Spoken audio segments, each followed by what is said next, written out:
Hello and welcome to PM Personality Profile, except that I don't think it would be fair if I do a personality profile with this particular interview. So I'll say welcome to PM Express.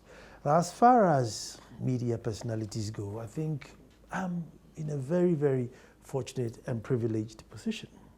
Now, a few weeks ago, I had the opportunity to interview my wife. It was very strange, very awkward. Everybody would see, why was he interviewing his wife? Well, today I get the opportunity to interview my father. And again, I'm sure people will think, well, how does it seem for a media guy to go and interview his father? But yes, that's what I'm going to do, interview my father.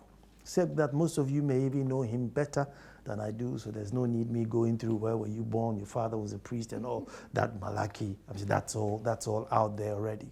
However, my father is one person who was really dedicated a great portion of his life to inspire the youth to get hope, never to give up, that there definitely light at the end of the tunnel.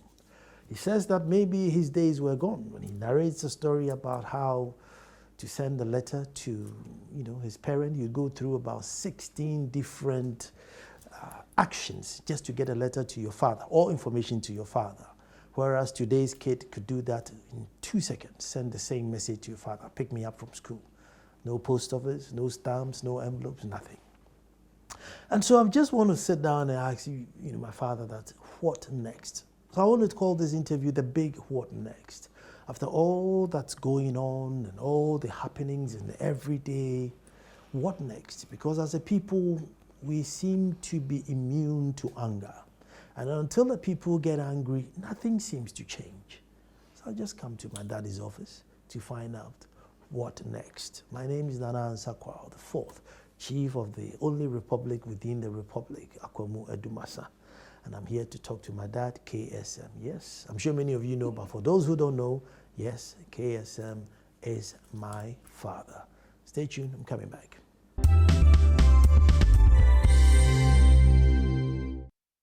Well, thank you very much for staying, and this is the favorite part. This is the part like when we start, talking to our guest, and obviously, my guest is an easy one. It's a favorite. It's a favorite. It's like talking to Father Christmas in December every time I see.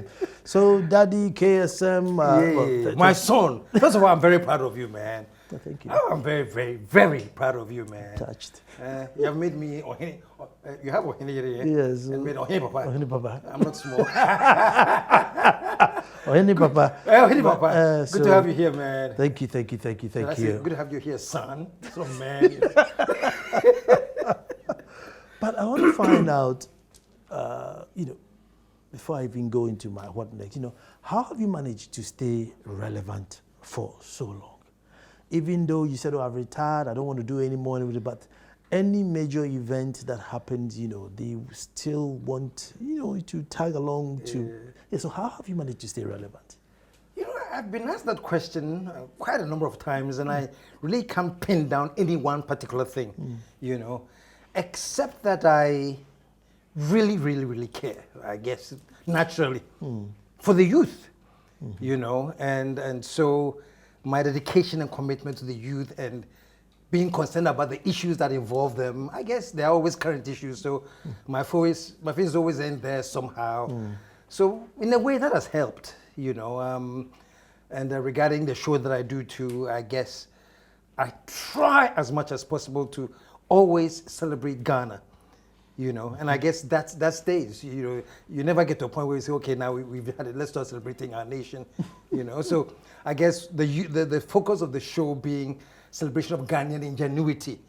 And as bad as things may be, we love to see that some individuals are still in the midst of everything trying to, So I would guess that that's why maybe, it has helped with keeping me relevant. The age gap. Yeah. So how are you able to stay? How are you able to still attract the youth? Yeah. Because one would have thought, well, in that case, you start hosting, people of a certain age and talking classics and things. above the cyber techie. But so how are you still relating, or how are they relating to you? Because they are real. Hey, KSM, hey, yeah. Well, like I checked this morning, and I think I had 362,000 followers on Twitter, and I know these are all young guys. Sometimes I ask, so what is it about me that fascinates them? And I only think that it's because I don't judge. I don't judge them. I'll have the youth on the show, hip life, hip hop, whatever. We all hang out just to see what talent they have, and I'm not about don't do this and do that and condemning. I think that's a factor that I never judge, and they feel that they're very comfortable with me, and they can tell me whatever because I won't judge them. If anything at all, I can advise them, do it this way, But I don't conclude that and I'm a phone, I'm just guessing, Okay. But I think it has a role to play. Yeah. I guess it makes it easier to, make it more approachable.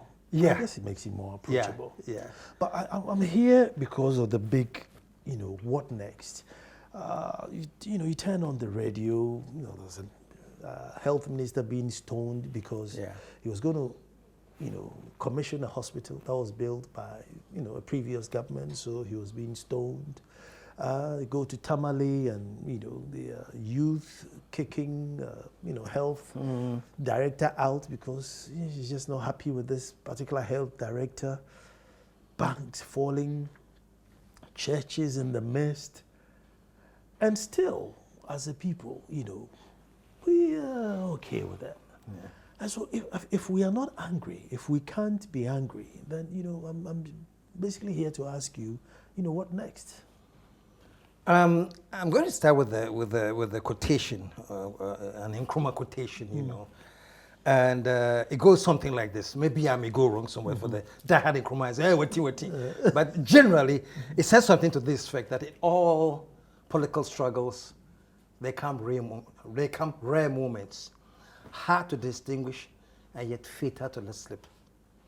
And when all is set upon a hazard, out of a simple man is strength ordained.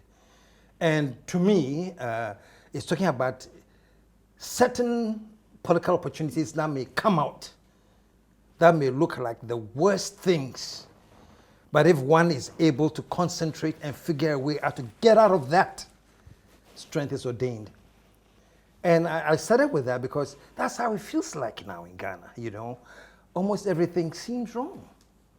I remember the opening of The Tale of Two Cities, and the something to the effect that it was the summer of hope, and at the same time it was the winter of discontent. It was an era of joy and happiness, and at the same time it was an epoch of hopelessness and sadness. A tale of two cities, and that's what I see Ghana going through. It's sort of like a tale of two cities. There's the worst and there's the best, and I think that presents a very rare opportunity that we can capitalize on and fix. Because you said something that was very, very key. You said, what can we do? Nobody seems angry enough. And that's the thing, Nana. There's no sense of urgency in this country. Nothing is urgent. Nothing. We don't have that sense of urgency. And that has trickled down to affect every single thing in our lives. This whole thing about, then to was here, the good thing, unfortunately, there's a good side about that. The good side about that is it also accounts for why we have been so peaceful in this country.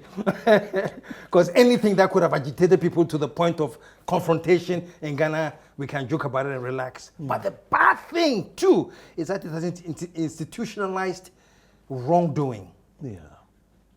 And wrongdoing has become the new normal. Corruption is a way of life. Yeah. So if you say you're going to fight corruption, you have to be mindful that you're going to fight a way of life, and that's difficult. So the good side of that is has kept us peaceful, and but peaceful doesn't mean that somebody said the absence of war or the absence of chaos. Peace will come with a sense of hope. You see, once upon a time I was saying that traditionally, every tribe, every community, every people, not tribe, I mean, drop tribe and use community, every people have a history. And they always have something they swear by never to befall them again. Everything. Akuapimus will swear by Ukuada ni Sokode.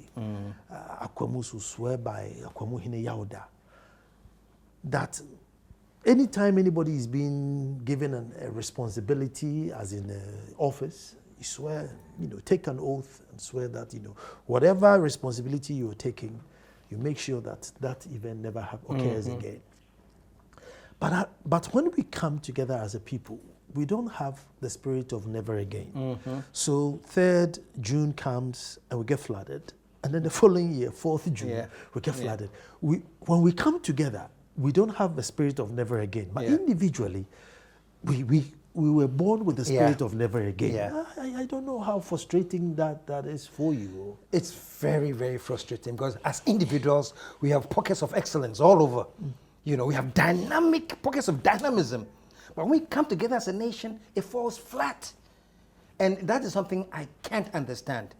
I've been trying to understand why. You take one Ghanaian from Ghana who doesn't give a hoot, gets to America, he gets up and is on work on time. It is snowing, he walks in the snow backwards against the wind to get to work on time. Bring him to Ghana, instructor. Some small drizzle, he won't go to work. I can't see it's raining. The same person in another land will work like a bull. So why? Why is it that as a people, when it comes to doing something in our country or something collected to ourselves, we don't?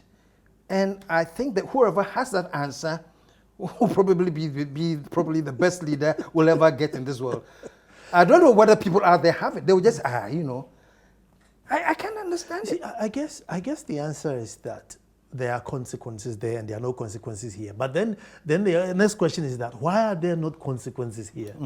Because maybe in New York, if you don't turn up and it's snow, well, you might as well stay home then. You lost your job. Yeah. Here, if it rains and you don't come, you still get the job. So then the question then becomes, why don't we, if that's all it's going to take for effectiveness to come in, then maybe I throw it to you that, why are we so afraid of reprimanding or punishing or applying consequences? It's a terrible thing. I think that there was a certain practice that we had. It was part of our tradition. It was part of our custom, and it was acceptable. For example, it's acceptable to respect somebody who's much older than you. It's acceptable to sort of give recognition to people in society, and that's us. That's our way of life, But we have now entered into another zone where the person who is older than you does not necessarily have to gain your respect unless he's doing certain things. So here we are. Traditionally, it's okay to do something. Let me give you an example of this, quick example. I remember I was stopped once by, and Ghana, please forgive me. I was stopped once, at the traffic light, and here the whole Ghana forgive me. I did run the red light. Are there going to be consequences for this? Only small. I did run the red light, and forgive me. So the policeman flagged me down, and he was quite upset, and I saw him charging, get to the car, roll that window. So when the window came down, so it was me, the anger disappeared. Oh, KSM! What? When the car run the red light, I mean, excuse me, I run the red light, or I don't run the kakra. Small. But this is what I'm talking about, Hey, this is a respectable man. This is KSM, give him some respect. He's broken the law. Give him a ticket. I hope they don't come back and say, okay, now we are bringing the ticket. But that's what I mean. Yeah. Traditionally, it's acceptable to give reverence to, what I'm saying. But when you look into how the world should function now, the world that we are in, the modernity, does not accept that whoever it is who was closer must face the law. Even if they are polite, they should give you the ticket politely. Exactly. Thank you. be polite, but give me the ticket politely, like you do in where you come from, excuse me, sir. And then they write you the ticket very politely. But here they won't write the ticket. They'll beg you, oh, sorry, I stopped you. You see, so it's a part of the traditional thing. Traditionally, there he's just showing respect. But in today, according to the law, there, he is supporting somebody who's breaking the law. And that's a conflict that we find ourselves in on many, many levels, where under traditional terms would have been acceptable, but under the modernity, or whatever word we want to use, it's a crime. You see, then listening to you, those who are able to put pen to paper to change that will normally be those who really, really are benefiting from that. Because the guy who can sign off to say, look, arrest everybody, should be a big man. Yeah. And so he's the one with the siren going left, right, and center, and he's being saluted. So he won't come to his office and say, well, look, you know what, I'm going to deprive myself of this privilege. Yeah. I mean, this is about the fourth or fifth time I've heard the IGP say, oh, no use of illegal sirens. Today I gave way to about 2. So until the people get angry, then it stays. Yes. A famous African-American writer, I'm not coming up with the name. I think it was James Baldwin, or is it Toni Morrison? I don't remember, one of them. He says, or she says, it is not enough to be sick and tired. You can say it all the time, oh, Charlie, I'm sick and tired of this. I'm sick and tired of this. He said it's not enough to be sick and tired. When you're sick and tired of something, you don't do anything. But when you get to the point where you are sick and tired of being sick and tired, you're ready to act. We haven't got there yet in Ghana. We are sick and tired of everything, but we have accepted it. We're just not sick and tired of being sick We and are tired. we are not tired yet of being sick and tired. We're just sick and tired. When we get to the point where we are sick and tired of being sick and tired, you see, and slowly it is coming. Slowly it's coming. And if I'm going to use this banking crisis for a while, and names that have come up, and Ghanaians are saying, well, let them face the law. Before I wouldn't have been, hey, Charlie, no, where we are going there, collectively we all decide that no, let's not go there. But now people are saying no. So you get that sense that people they're sick, we're getting sick and tired of getting sick and tired. It's coming, And it's better that the people in power, leaders, everybody know this, that don't let the people get to the point where they are sick and tired of being sick and tired, because things can get out of control then. Yeah. But it's coming. We seem to have an immunity, because, Togo's had it, Burkina Faso, Ivory Coast, sometimes 2-3 times all over. And we are in this pocket where nothing ever seems to get here. So the average Ghanaian knows that, look, God must live here. We are a special breed. And from where we have gotten to, do you really think we can flip one day, or we're immune to flipping? Yeah. Well, it looks like we are, but eventually we will realize that we can't be. So for me, the time plays a very, very amazing role in this. And for those of us who understand that there are certain things about time that you have no idea, you have no way of rushing. You can get very, very impatient about things. You want to, bam, bam, it should be done. And it's not, you can't rush time. But eventually, time has its own way of rearranging things. It's like this autocorrect machine on the where when you type something, it will give you autocorrect. Yeah. Time will do its own autocorrect. Eventually.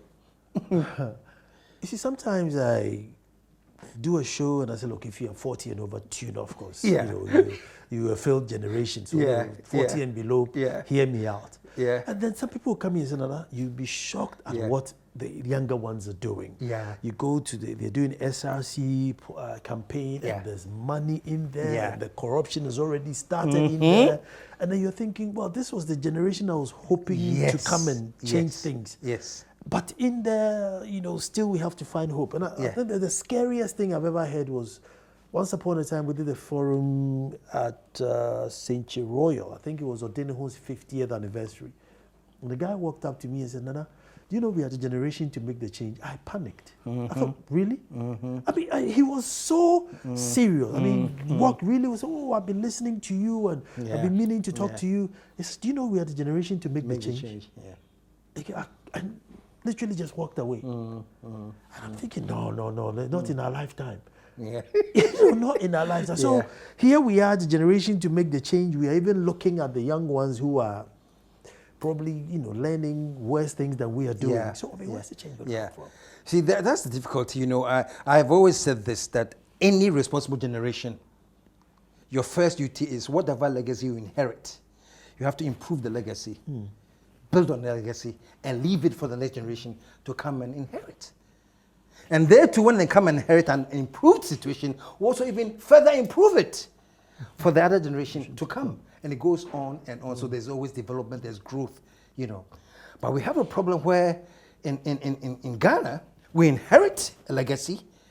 Not only do we not leave it as it is, we damage it. And leave the damaged legacy for the next generation to come and inherit. They too come, inherit the already damaged, and do more damage. And the next one comes. So it's a cycle of just retrogression. Now this is the sad part. We're talking about the youth of Ghana now. The youth of Ghana, they've also inherited a damaged legacy. So the sad thing is that in their mind, that's all they know. I remember when I went to visit my brother. I didn't go to university, but I went to visit one of your brothers, in the university. One person, one room. At the University of Ghana, they actually had tea breaks. They took tea breaks at 4 p.m., University of Ghana. I'm sure they were doing it at all universities. That's what I saw. So to me, that was the normal thing. You can take a tea break in university. That's what I saw. That's the legacy that I saw. Okay? So we came and we damaged it. So now it's not one man, one room. It's patching. And there's a whole chaotic thing and, But my child who is in that situation now, that's what he or she sees. So to him, that's normal. It's probably inconceivable that, you can have a tea break. I'm going to take a break and we're coming straight back. Don't go.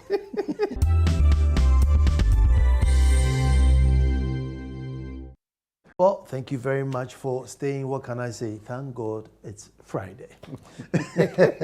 Thank God it's Friday. How many of you out there, have a camera crew and you go to your father's office? You don't have a heart-to-heart about the nation. I am so privileged and I'm so honored. And that. Recently, I've become an advocate of population control. And I'm trying to get the message out there that the speed with which we are growing, no economy can manage it. I've made analysis, that you take a giant economy like South Korea, and they have like 350,000 to 400,000 new babies a year. Ghana is doing about 800,000 new babies a year with our meager economy.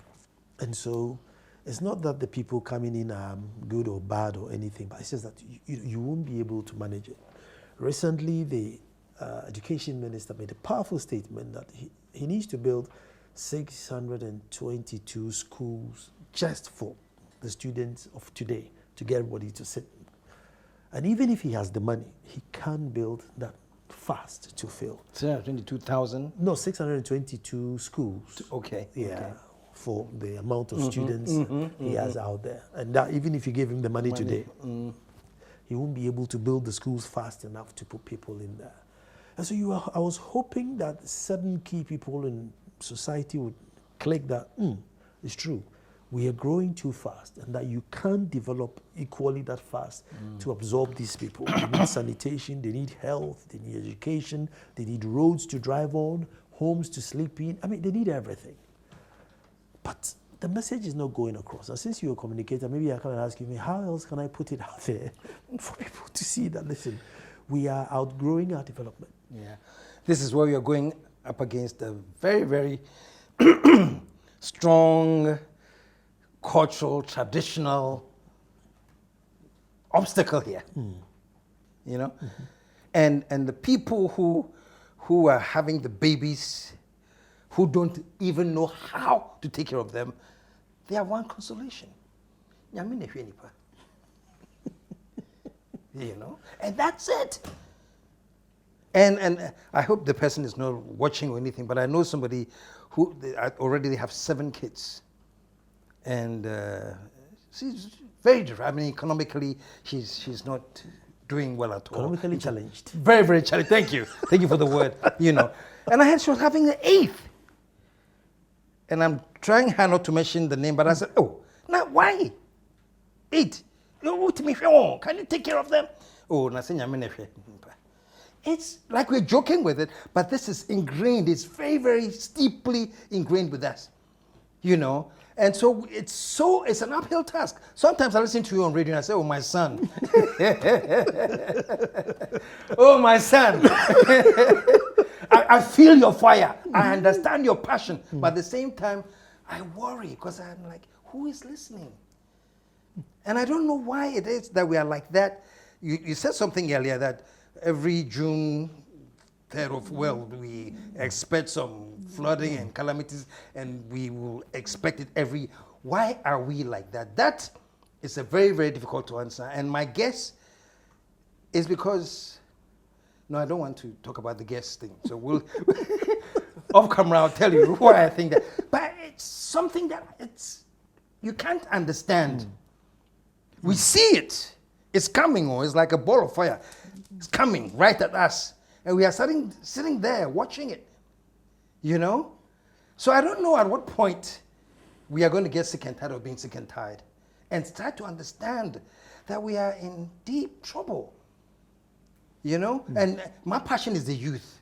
Yeah. And I've been to every university campus in this country. I've been to almost everywhere. I talk to them. And the problems that they talk about and the things that they are going through, I just smell trouble, you know? Because number one, they have inherited a legacy that has that's diminished their stature. It has turned them into substandard human beings. They are mediocre, but the mediocrity comes in naturally. You know what I'm saying? Yeah. The other time I was advising them that, look, be very, very careful. Because the standards that you have accepted are substandards, you know? Yeah. And when you accept something as a substandard thing, as the way, you don't know what harm you have done to yourself. Yeah. You know?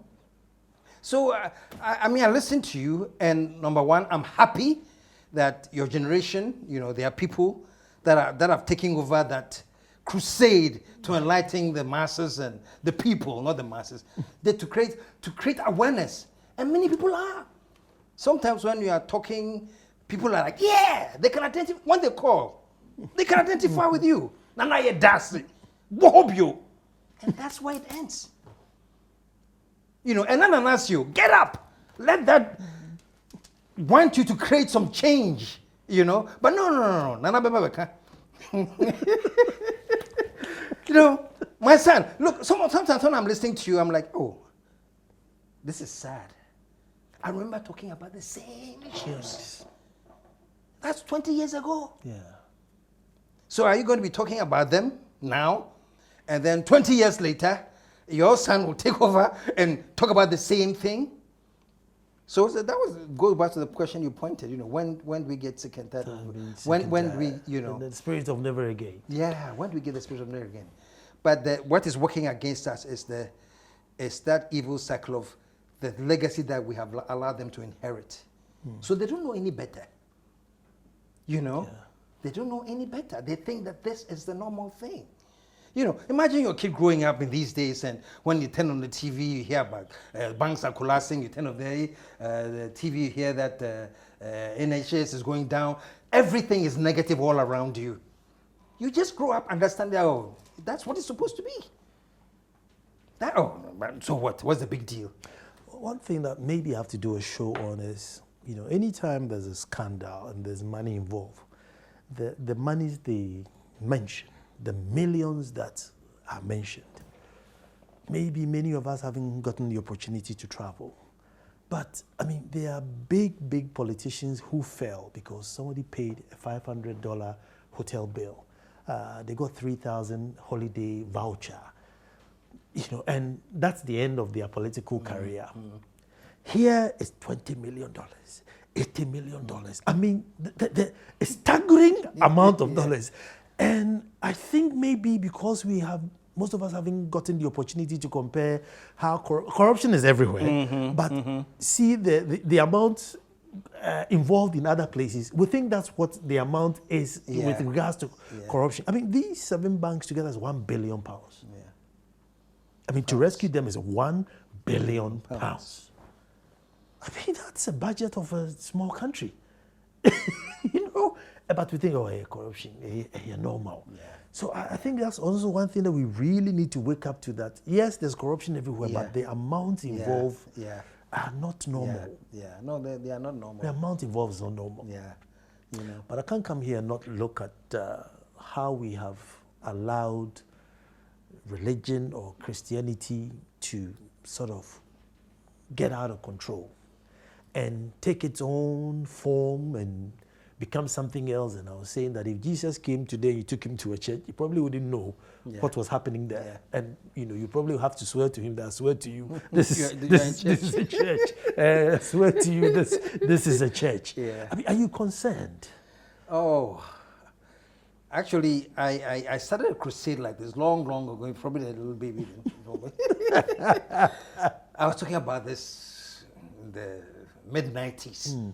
That you should watch how the misapplication of religion is affecting your psyche. And please, and that was back then, and it's only gotten worse since then.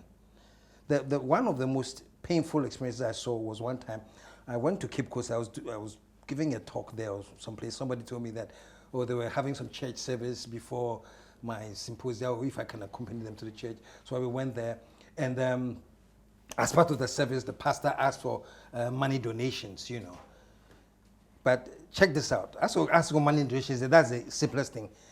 He said that if you want to really benefit from the donation you are giving, come and give the donation as if you are angry. Run and come and put your money in and come and see people. They ran. And I was sitting there, I'm like, my goodness. What level of brainwashing?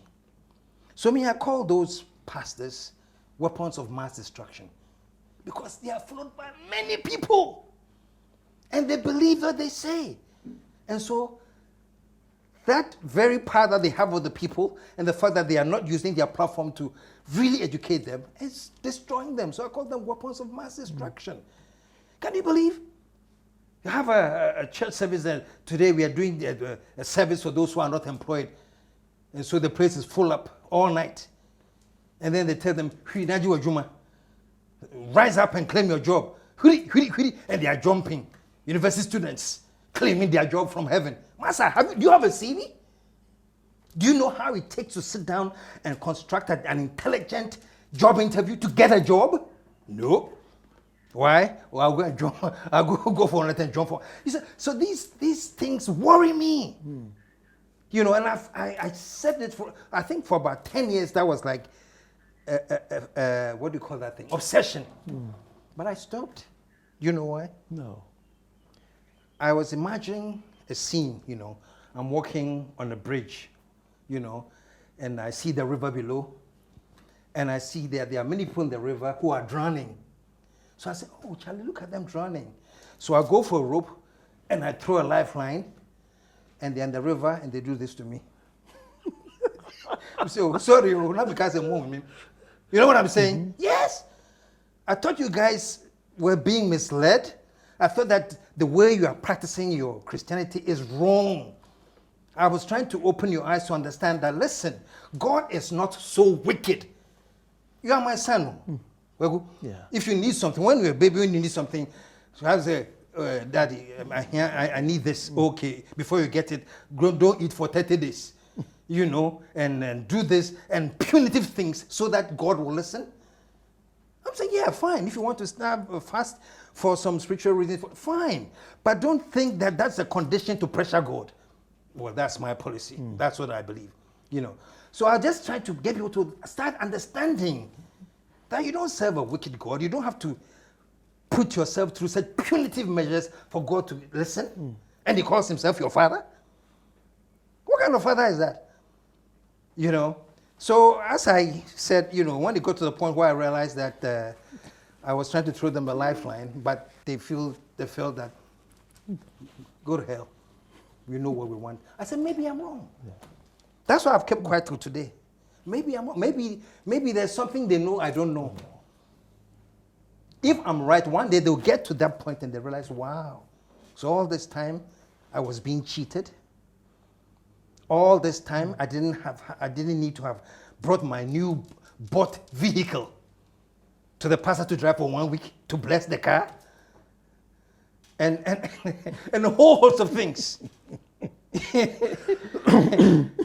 I got to a point, I said, okay, hey, Charlie, if they say do it to them and you are crazy enough to create that market for them to fleece you and you're enjoying it, who am I? Have you wondered why, like the Scandinavian countries, like the Japans, there are countries who have even more atheists than them. Yeah. And they seem to have a more Christ-like life. Yeah. And as I always say that they are the first to any humanitarian issue. Yes. They are the first to arrive to help. And so if you flip back to the coin and us jumping to get our jobs and not acting like that, what could be missing? Well, what is missing is that I like how you said they seem to be atheists, but they have Christ-like lives. For me, and I speak for Christianity because I was born and baptized a Christian. For me, I think what Jesus Christ was teaching was a way of life, period. In other words, in my books, you can be a Muslim and have a good way of life. And you're cool. You can be a Buddhist. It's all about a way of life. And that's it for me. So when you go abroad, you have people whose way of life are upright. They won't cheat you. I mean, some will cheat you here and there, but they won't normally, they have an upright way of life and everything. And that's why they are successful, And I remember somebody saying something very, very interesting because somebody was quoting, somebody was talking about how places like China and India and places that are quote unquote non-Christian, they were having some good developments in their midst. The person said, but that's how the devil is. He'll make sure that they'll succeed so that you see that, come on! Or that so that it's all the work of, I mean, to stop them from converting.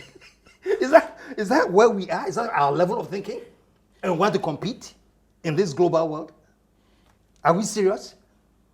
Should there be a regulation? Can there be a regulation, and what format would it be? Well, I know that my guy in Rwanda banned 6,000 churches. And he says, if you want to be a lawyer, you go to law school. If you want to be a doctor, you go to medical school. If you want to be an architect, you go and study architecture. If you want to be a pastor, go and study some intelligent theology. Anybody can pick up the Bible, stand by the roadside and make noise and disturb the whole world and say he has a calling. Who are you to go and argue? What's he afraid of? And you see the backlash I'm going to get from this.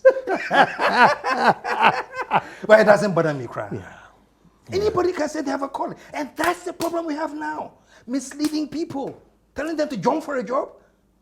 In this difficult economy. 2018. 2018? You want to go and jump for a job?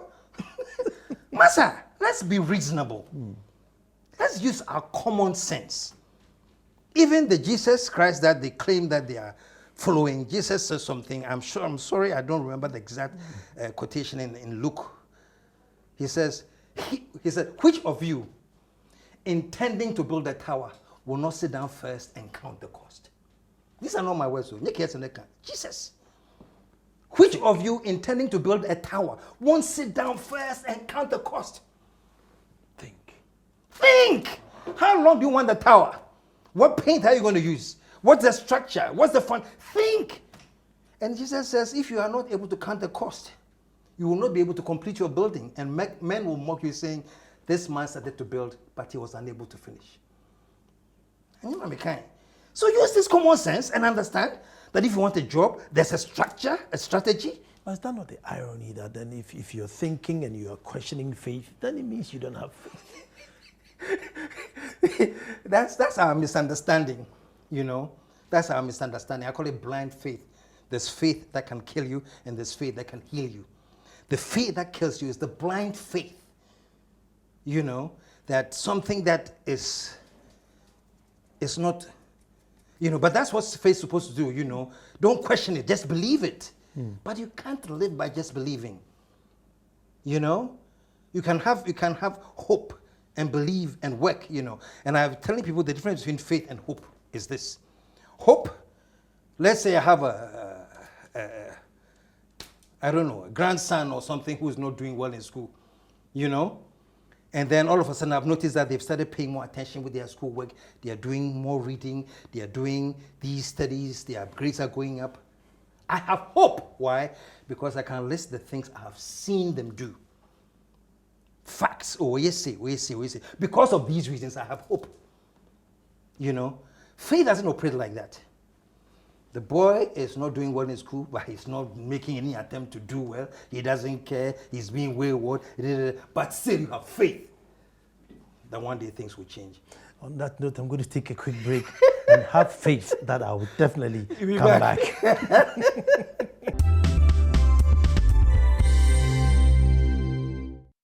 Told you, have faith. I'm definitely going to come back. Have hope and faith. Come back. Thank you very much for staying. This is a father and son affair. It's a PM Express. Don't get it confused. You're still to JoyNews. Yes, don't get confused. You're still here. Well, I can't come here and not talk about the art industry. You know, once upon a time, to be a comic, you know, you had to have a lot of buffoonery. You know, put a grinding stone on your as a bow tie, and you know, wear a clock as your wristwatch. Yeah, you know, I mean, just very outrageous and really get the people to laugh whether they like it or not. And then you come in with a one-man plays, and you know, and importantly, making us laugh about the things that we do wrong. So even while you're laughing, you're thinking that, Charlie, it's true, it's funny, but we do these things. Yeah. And after you, a few young ones have come who I see are following the trend. You know, is it going the right direction for you? I think definitely is. You know, because I think if there's one bragging rights I will have is the fact that, you know, most of the comics that we see now are university graduates. Yeah. You know, and most of them will tell you, well, when KSM came and he did it, we realized it was possible. You know, so that's my small bragging rights there. Yeah, so it's changed. You know, you're talking about, there are different kinds of comedy, you know. We have the slapstick. The slapstick is the physical one. Oh, tapoli for a bow tie, and then the wall clock for a watch, and then, you know, physical things that alone can make you laugh. You know, so that's a kind of comedy. That's slapstick. But that's all we're used to for the most time during the concert era. It was the slapstick. You had to be physical. You know, and then I came in, and when I started, I moved away from the slapstick to, I don't know whether you're going to call it intellectual humor, you know, based on true things that happen that you can relate to and agree with, but laugh. You know, one of my favorite routines that I've done all time is when I was talking about Ghana and our time consciousness. And I remember comparing it to being abroad and coming to Ghana. When you want to make an appointment abroad, they say, oh, can we do what, 10 o'clock? 10, boom, it's on. You want to do it in Ghana, I say, oh, shall we say 3:34? You know, and people just cracked up. Why? Because they all do it. So they could identify with it, you know. So I just chose that path, you know, just to stimulate people's thinking and question them, you know. So the slapstick is a kind of comedy, and what the guys are doing now is more of the, you know, routine stand-up, you know. Yeah, to the extent that there's been some improvement, yes, because now I can talk about maybe 6, 7 names who are doing stand-up.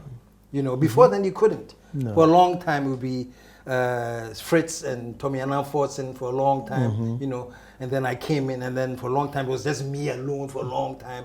And now you can't even count them, you know, DKB, the Obi, Lexi, James Brown. There's even a doctor in there. Yeah, Obi. Obi's a doctor, an obstetrician. Yeah. He's complete, you know, and there he is, you know. James Brown worked for me as an editor. He's a film editor, you know. So that's something that I like, you know. The people have a passion to create humor, and they've decided to stick with it. And so big up to all of them. So there has been an improvement, you know. Lots of them have come through your ring, though, and one of the good ones is the Wobejeke, the guy who did Wobejeke. I love him. Chief Moment. Yes. Moment. Yeah. So you've trained a few good ones, you know. Yeah. Well, Moment was working with me for a while. He was at one point he was a production manager for TGIF. Okay. When the KSM show was called TGIF, he was my production manager, you know. And so the first time, I don't remember how I discovered him, but I featured him on, he was a guest on TGIF even before he came to start working with me, you know. And then the poetry just blew everything up, you know. So, but for the records, I'm also Sapphire trained. Oh yeah. I almost forgot. See, for the records, I'm also very much Sapphire trained. Yeah. That's great. I've had a few. Abeku Santana. Look at that. Yeah, because that was one of my small boys. So you see now? You know, and then this goes on and on and on. This guy called Chami, he's working on Radio Gold now. Chami Badrimba. Okay. Yeah. One of my young guys. So yeah, Foresight TV, Ignis. Okay. Yeah, Ignis. You know, so there's been some influence, you know, out there, and you know, no confuse Nikeba Brage.